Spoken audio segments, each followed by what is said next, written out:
Анхаараарай. Монгол улсын нийслэл Улаанбаатараас ярьж байна.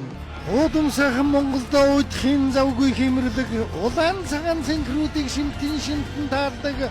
Улирал дуусгаснаа нь унтах сэрхэхгүй зүтгэдэг улаан манаатуудынхаа энэ шөнийн амар амгалан гэрья.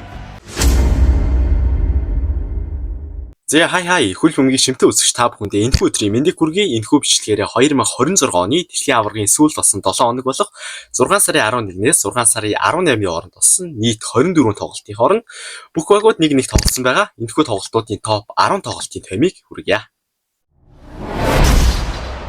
10 дугаар ойр нээлтийн тоглолт болох зохион байгуулагч орон Мексик улс Өмнөд Африк улстай 2026 оны дэлхийн аваргын анхны тоглолтыг хийсэн билээ.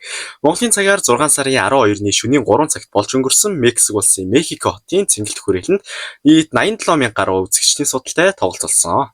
Мексик улс эхний голоо 9 дэх минутанд оруулсан ба Мексик тоглогч Julian Quinones-ийн голоор тэргүүлж эхэлсэн 2 дугаар үе хэл 67 дахь минутанд Raúl Jiménez 2 дахь голыг оруулж ялтыг баталгаажуулсан. Өмнөд Африк тоглолтын явц 84 дахь минутанд 2 улаан утас авч 9 тоглогчтой дуусгасан. Харин цаг дуусгын алдад Мексикийн зүгээс эрдээр нэм 2 минутанд мөн улаан утас авсан байна. Нийт 3 улаан утас гарсан дэлхийн аварга шалгаруулах тэмцээний тоглолтын дээд амжилтуудын нэг болсон. Мексикийн талбай дээр дэлхийн аварга шалгаруулах тэмцээнэ гайхалтай эхлүүлж A хэсгийг тэргүүлэх боломжоо нэмэгдүүлсэн. Энэ тоглолтын шилдэг тоглогчоор Julian Quinones шалгарсан байна. Тоглолтын статистикийг хөрвөл бөмбөг эзэмшилт Мексик 61%, Өмнөд Африк 39%-тэй, нийт цохилт 16-4 харьцаатайгаар Мексик.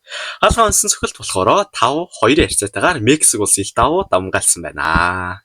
Давмгаалсан байна. 9-р нь Португал болон бүгд найрамд гарчсан Конго улс шалгарсан. 2026 оны дэлхийн аварга шалгаруулах тэмцээний К хэсгийн хүрээнд анхны тоглолт хийж 1-1 харьцаатайгаар тэнцлээ. Нөгөө сонирхолтой тоглолт Монголын цагаар 2026 оны 6 сарын 18-ны шөнийн 1 цагт Америк нэгдсэн улсын Техас мужийн Хьюстон хотын Хьюстон цэнгэлт хүрээлэнд болж өнгөрсөн. Тоглолт ихтэй дутаагүй байхад буюу 6 дахь минутанд Португалийн агц хамгаалагч João Neves Pedro Netoгийн дамжуулалтаар толгоогоогоор мөргөн гол оруулж бага тэргүүлж авчирсан. Тэмцээний фаворитуудын нэг болох Португал эхний үед 79% бөмбөг эзэмш байсан ч цаг дуусгын алдад 1-р үеийн 45 дээр нэмэх 4 минутанд Конго улсын тоглогч João Висагийн булангийн цогцолтоос ирсэн бөмбөгийг мөргөж тоог тэнцвүүлсэн байна. Конго улсын дэлхийн аварга шалгаруулах тэмцээний түүхэнд анхны гол болон үлдсэн байна.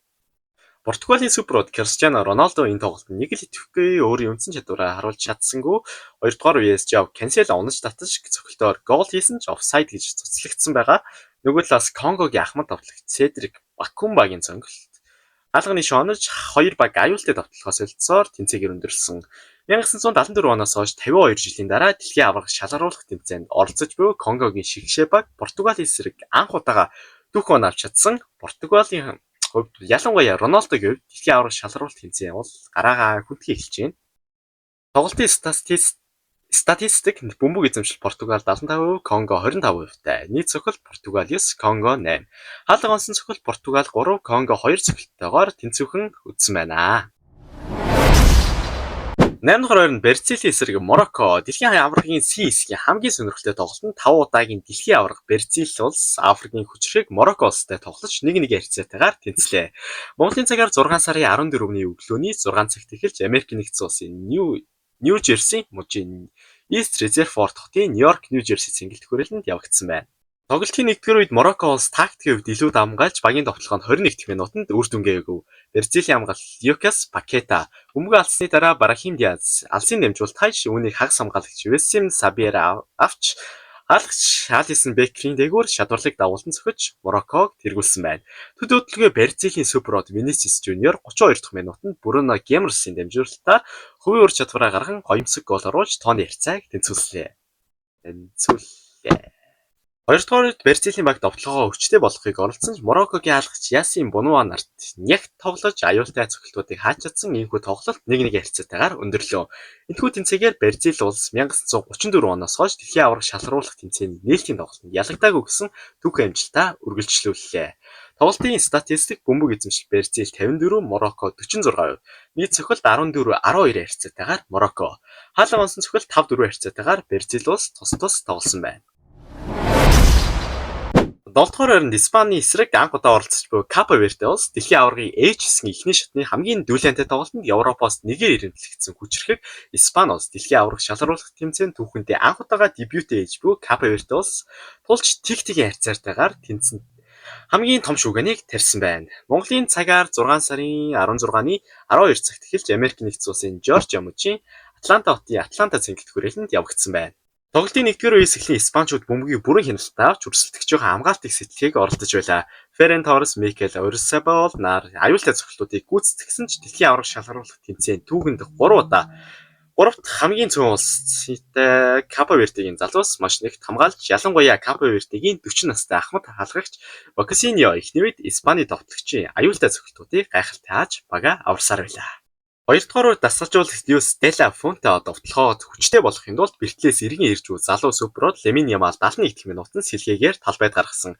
Ямал талбайд гарсан Деруда 5 удаа амжилттай хуралт хийж тоглолтыг идэвхжүүлсэн ч Капо Вердегийн хамгаалалт ган хан мэд зогссоор байлаа. Цаг дуусах мөчид Капо Верде бүр сөрөг довтлохоо гол оруулж өгсөн ч тоглолт тэг-тэгээр өндөрлсөн. Африкийн жижиг арал улс түүхэнд анхны дэлхийн аварга шалгаруулалт тэмцээнээ фаворит багийнхаа эсрэг оноо авч чадлаа. Энэхүү гайхалтай тоглолтын шилдэг тоглогчоор нийт 8 аюултай алт хийсэн Капо Вердегийн хаалгач Везения тодорсон байна. Тоглолтын статистик бөмбөг эзэмшил Испани 74%, Капо Верде 26%, нийт цохилт 23-6-гийн харьцаатайгаар Испани улс. Хаалга онсон цохилт 8-1-ийн харьцаатайгаар Испани улс илт давмгайлсан байна.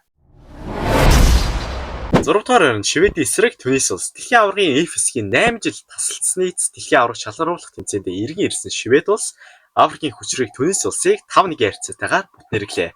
Монголын цагаар 6 сарын 15-ны өглөөний 9 цагт эхэлж Мексик улсын Монтеррей хотын Монтеррия цэнгэлт хүрээлэнд явагдсан байна. Шведийн шгшээ баг тоглолтын хэмнэлийг эхнээс нь бүрэн хяналттай авч дөнгөж 7 дахь минутанд залуу ах хамгаалагч Ясин Айри алсын хүчтэй цогцолтоор голд нь багтаа тэргүүлтийг авчирлаа.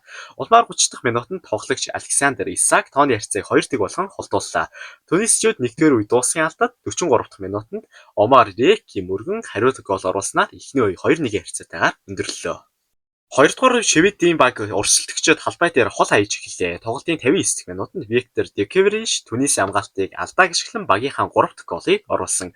Үүний дараа Шведийн зүгээс сэлгээгээр орж ирсэн Матиас Свенберг 84 дахь минутанд талбайд гараад ердөө 18 секунд болж байхдаа голдож дэлхийн аваргын түүхэн сэлгээний тоглогч хамгийн урдан тоглолтыг нэгийг бүртгүүлсэн байна. Тоглолтын үндсэн цагийн төгсгөл буюу эрдээр нэмэх 6 минутанд Ясин Айри дахин гайхалтай цогцолтыг хийж дубль хийснээр Шведийн түүхийн алдыг баталгаажуулсан. Түүнээс энэхүү хүнд ялагдлын дараа дасгалжуулагч Сабри Ламшууга ажлаас нь чөлөөлөх шийдвэр гаргажээ. That's not about coach, that's maybe players, I guess. Тоглолтын статистик бөмбөг эзэмших Швед 49%, Түнис 51%. Нийт цохилт 13-5-ийн харьцаатайгаар Швед, хаалга онсон цохилт 8-2-ийн харьцаатайгаар Швед улс тус илт давмгайлсан байна. 5 дугаар Нидерландын эсрэг Япон улс. Дэлхийн аваргын F хэсгийн хамгийн дүүлэнтэй ширүүн тулааны нэг болох Европын Гранд Нидерланд улс болон Азийн хүчрхэг баг Япон улсын шгшээ багуудын тоглолт тун тэнцвэргүй өрсөлдөөнтэй явагдаж 2-2-ийн харьцаатайгаар өндөрлөлөө. Монголын цагаар 6 сарын 15-ны өөрийн 4 цагт эхэлж Америк нэгдсэн улсын Техас мужийн Даллас хотын Даллас цэнгэлт хүрээлэнд дүүрэн үзэгчдийн ухаан доор зохион байгуулагдлаа. Тоглолтын 1-р үед хоёр баг аль аль нь тактикийн маш их хур тоглолт үзүүлж гол оруулахгүй тэнцээгээр өндөрлсөн. Харин 2 дугаар үе эхлээд тоглолт хэмнэл эрс ширүүс 51 дэх минутанд Нидерландын багийн ахлагч хамгаалагч Виржил ван Дайк боломжийн цогцолтоос ирсэн дамжуултыг мөргөж багтаа тэргүүлтийг авчирсан. Гэвч Япончууд ердөө 6 минутын дараа 57 дахь минутанд хариуг нь барьж Кейта Накамару алсын хүчтэй цогцолтоор тооны харьцааг 1-1 болгон тэнцвүүлээ. Түүнээс хойш удалгүй Нидерландын залууд Кернсав Семерол 64 дахь минутанд гоёмсог хуралт хийж зүүн хөлөөр алсын болон цохилтын багтаа дахин тэргүүлтийг авчирсан юм. Нидерландчууд ялалтаа баталгаажуулж 3 оноо авахд тун ойрхон байсан ч самурайнууд бууж гисэнгүй. Тоглолтын үндсэн цаг дуусахад алдад буюу 89 дахь минутанд Коки Окиюагийн дамжуулалтаар Тайчи Камада мөргөж тооны харьцааг 2-2 болгон дахин тэнцвүүлснээр цэнгэлтийг оронгоор нь эргүүлсэн байна. Тоглолтын статистик бөмбөг эзэмшил Нидерланд 60%, Япон 40%, нийт цохилт 11-8 харьцаатайгаар Нидерланд, хаалга онсон цохилт 7-3 харьцаатайгаар Нидерланд улс тус давмгаалсан байна. 4 Дөрөвдүгээрт Францын эсрэг Сенегал улс дэлхийн аваргын А хэсгийн хамгийн дүүлэнтэй хүлээлт өндөр байсан тоглолт дэлхийн 2 удаагийн аварга Франц улс Африкийн хүчрэг улс болох Сенегал улстай тулж 3-1 харьцаатайгаар чухал ялалт байгууллаа. Энэхүү тоглолт нь Монгол улсын цагаар 6 сарын 17 оны шөнийн тэгт 3 цагт эхэлж Америк нэгдсэн улсын Нью-Жерси мужийн Нью-Йоркийн Нью-Жерси цогцолт цэнгэлт хүрээлэнд болсон байна. Тоглолтын нэгдүгээр үе Сенегалийн шигшээ баг Такийн хувьд илүү нэгт байж Францын хамгаалтыг санаргаж байсан. Ингээд эхний үе гоолгүй тэгтэг хүрээ өндөрсөн байна. Харин хоёр дахь үед Францчууд бүрэн сэргийж тоглолтын 66 дахь минутанд Майкл Олисагийн гоёмсог дамжуулалтаар багийн ахтагч Килиан Эмбапе эхний голыг оруулж багтаа тэргүүлтийг авчирлаа. Улмаар 82 дахь минутанд Баритла Борколагийн тооны харьцаа 2-1 болгон холдуулсан. Тоглолтын үндсэн цаг дуус шүүгчийн сунгасан нэмэлт цаг буюу эрдээр нэмэх 5 дээр Сенегалийн Ибрахим Майби голж тооны харьцааг 2-1 болгон багтаа итгэл авчирсан ч ердөө ганцхан минутын дараа эрдээр нэмэх 6 дээр Килиан Эмбапе алсын цанаас гайхалтай хүчтэй сөхөлтөөр дубль хийж Францын ялалтыг баталгаажуулсан. Энэхүү хоёр голыг оруулснаар Эмбапе Францын шигшээ багийн түүхэн дэх бүх цаг үеийн мэргэн бууч 58 голтойгоор болж Оливье Жирүүгийн 57 голын амжилтыг эвдсэн. Түүхэн үйл явдал тохиолоо. Тоглолтын шилдэг тоглогчоор мэдээж Килиан Эмбапе тоглосон байна. Шилгарсан байна. Тоглолтын статистик бөмбөг эзэмшил Франц 54, Сенегал 46%, нийт цохилт 11-6 харьцаатайгаар Франц. Хаалга онсон цохилт 8-2 харьцаатайгаар Франц улс тус давмгаалсан байна.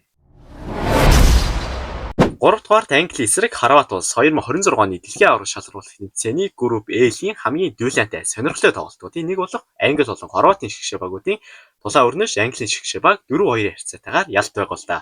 Энэхүү гайхалтай тоглолт Монголын цагаар 6 сарын 18-ны өөрийн 4 цагт Америкийн нэгдсэн улсын Техас мужийн Даллас хотын Даллас цэнгэлт хүрээлэнд болж өнгөрсөн. 2018 оны дэлхийн аварга шалгаруулах тэмцээний хагас шигшээд Хорват хожигдож байсан Английн шигшээ баг инхүү дасгалжуулагч Томас Тухелийн удирдлага дор хариу гарч гайхалтай ялалтыг хэлж чадлаа.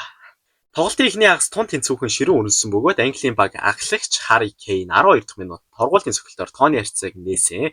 Гэвч Хорватын залуу хагас хамгаалагч Мартин Батеруны 36 дахь минутанд хүчтэй цохилтоор хариу гол оруулж тоог тэнцвүүлсэн байна. Үүний дараа 42 дахь минутанд Харри Кейн толгоогоороо мөргөн дубль хийж Английг дахин тэргүүлсэн ч нэгдүгээр үеийн нэмэлт цаг 45 дээр нэмэх 5 дахь минутанд Хорватын довтлогч Петер Муса дахин тоог тэнцвүүлснээр эхний хагас 2-2-оор өндөрлөлөө. Хоёр дахь үе эхлээд удаагүй байхад буюу 47 дахь минутанд Английн гол од тоглогч Жуд Беллингхэм довтлож гол оруулснаар англичууд дахин тэргүүллээ авсан. Хорват хаалгач Доминик Ликович олон аюултай цохилтыг хааж багтаа боломж олгож байсан тоглолтын төгсгөлд буюу 85 дахь минутанд цэлгээгээр орж ирсэн Маркус Рашфорд 4 дахь голыг оруулж Английн ялтыг баталгаажууллаа. Энэхүү ялтаар Англи улс 3 оноотойгоор тэргүүлж эхэллээ. Тоглолтын статистик бөмбөг эзэмшилт Англи 54%, Хорват 46, нийт цохилт Англи 20, Хорват 11. Хаалга онсон цохилт Англи 12, Хорват 5 байна. Баярлалаа. Хоёр дахь ойронд Аргентины эсрэг Алжирийн тоглолт болж өнгөрлөө. Дэлхийн аваргын Ж хэсгийн тоглолтод аварга хамгаалагч Аргентин улс 12 жил тасалдсны эцэст иргэн ирсэн Алжир улстай тул Суперод Лионел Мессийн гайхамшиг 3-1 харьцаатайгаар итгэл төгс ялт байгууллаа. Монголын цагаар 6 сарын 17-ны өглөө нь 9 цагт эхэлж Америк нэгдсэн улсын Миссури мужийн Кансас хотын Эрахиод цэнгэлт хүрээлэнд дүүрэн үзэгчдийн ухаан доор зохион байгуулагдлаа. Тоглолтын нэгдүгээр үеийнхэнд хоёр багийн аль аль нь гол оруулсан шүүгч офсайд хэмээн цуцалж хөгжөө дэмжигчдийг судлаас нь үнзэлзүүлсэн. Гэвч тоглолтыг 17 дахь минутанд Аргентины гол зэвсэг болох Лионел Месси хаалганаас 30 метрийн зайд бөмбөг хүлээн авч хамгаалагчийг хуран гайхалтай цохилтоор Алжирийн хаалгач Лука Зиданы эсрэг голдож тооны харьцааг нээсэн. Эхний үед Алжирийн баг маш зохион байгуулалттай хамгаал сөрөг довтлого хийж байсан ч Аргентины хаалгач Эмилио Мартинесийн аюулгүй байдлыг найдвартай хангаснаар эхний үед тэгтгийн харьцаатайгаар өндөрлөлөө. Хоёр дахь үед Аргентины баг бүрэн дамгаал тоглолтын 60 дахь минутад Лионел Месси хамгаалтын алдааг ашиглан ойрын цанаас голдож дубль хийв.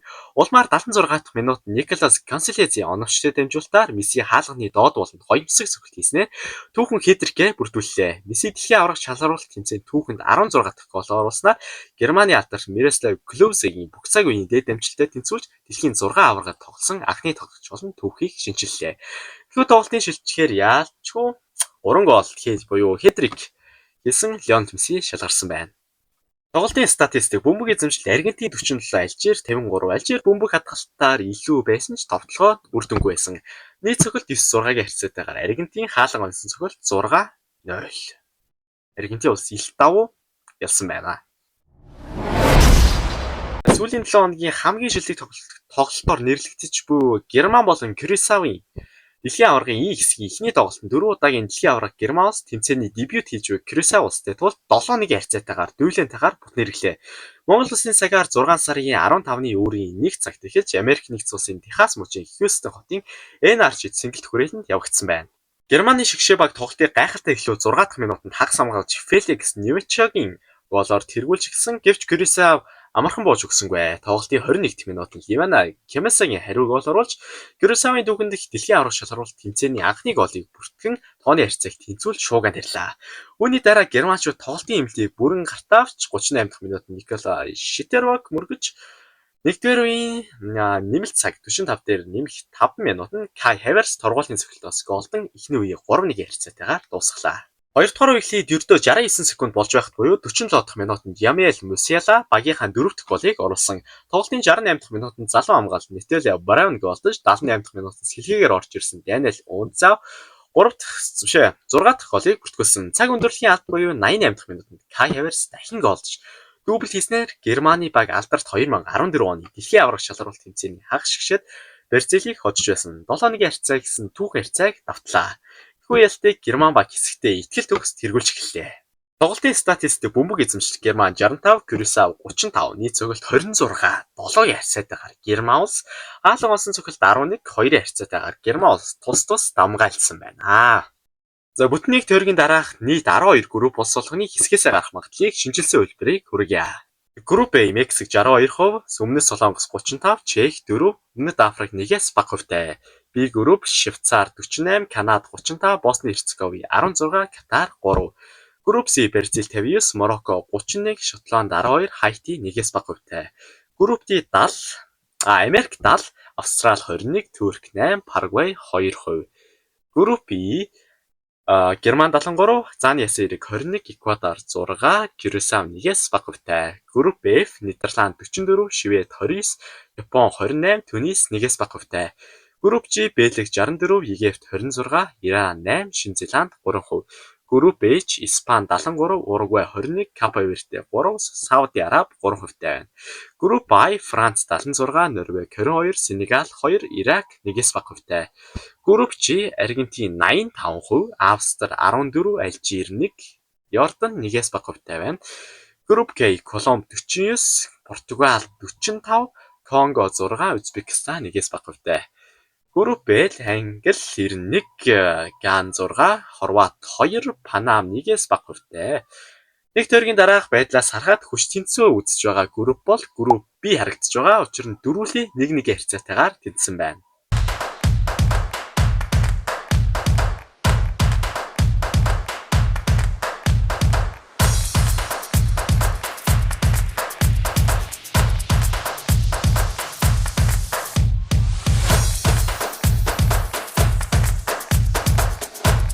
Та бүхнээ сүүлийн 7 хоногт болсон 2026 оны дэлхийн аварга шалгаруулалт тэмцээний топ 10 тоглолтын томьёог болон 12 группүүдийн хэсгээс гарах магадлалыг хүргэлээ. Хэрвээ тань манай бичлэгийг таалагдсан бол subscribe болон like тавьчих дараарай. Мөн эдгээр тоглолтоос танд хамгийн таалагдсан тоглолт ямар тоглолт байсан бэ? Комент секцэд бичээрэй. Дараа 7 хоногийн сонирхолтой бичлэгээрээ уулзцаая. Сайхан амраарай.